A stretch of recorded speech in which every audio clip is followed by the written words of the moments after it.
Жаз башталып башталбай чаккан каланын айрым көчөлөрүндө кетмен күрөктөрүн колго алышкан тургундар үйлөрү менен корожайларын каптаган лай аралаш суунун нугун башка жакка буруунун аракетинде.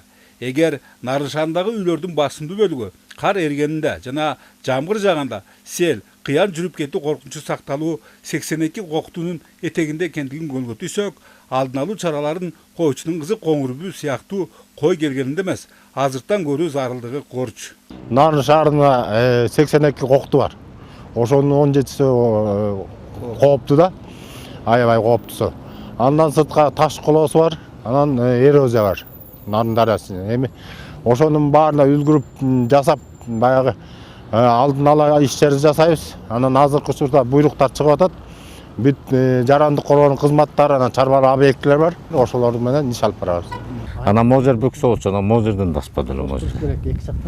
Бирок буга чейин сүткө оозун күйгүзгөн Ак Коргон чөлкөмдөгү Чыргайлуу көчөсүнүн жашоочусу Рысбек Жокеев күттүгөн кырсыктардын алдын алуу жаатында кандайдыр бир иштердин жасалып жаткандыгына түк ишенбейт. Мунусунун да жөнү бар. Анткени мындан 4 жыл мурунку жазгы катуу селде өзүнүк менен бирге дагы 30 кошунасынын турак жайлары менен коро жайлары тоодон агып түшкөн топурак ташка толгонунда тиешелүү кызматтар тарабынан ырыстуу колдоолор болгон эмес. Бардык кайра калыбына келтирүү иштерин өз күчтөрү жана каражаттар менен бүткөрүшкөн.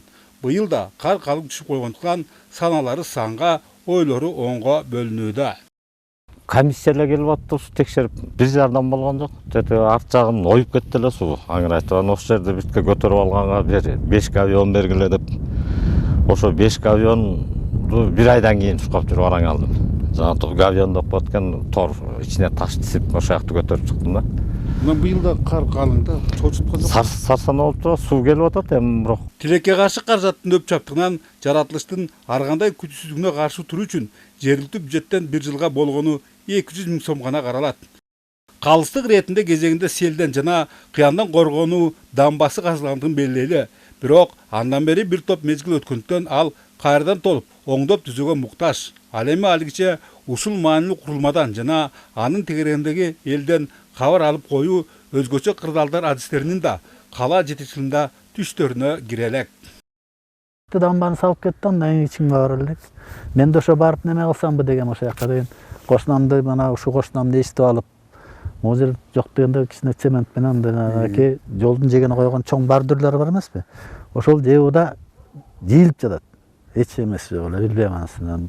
Анан ушундан алып келип туруп мындай тосуп койсокпу деген ойдобуз, бирок эчтеке каражат жок. Ошого да каражат керек экен. Атайын алдын алуу жумуштарын жергиликтүү башкаруу органдары жана жергиликтүү тургундар өзүнүн күч каражаты менен жүргүзүүгө милдеттүү. Булар тагыраак айтканда жанакы көчөдөгү арыктарды өздөрүнүн күч каражаты менен казып алдын алуу жумуштарын жүргүзүш керек да. Демек, өзгөчө кырдаалдар кызматы болору болуп, боесу канганда гана кыймылдашат көрүнбөйбү? Андай шартта үстү кар, таш, топого толгон тоолордун этегиндеги Ыртыз, Төш булак, Ак Коргон, Жаңы жол чөлкөмдүүлөрдүн шорлору шорподой кайнайт экен да. Бөлөкбай Шеримбеков, Айдын Төлөбеков, ЛТР Нарын шаары.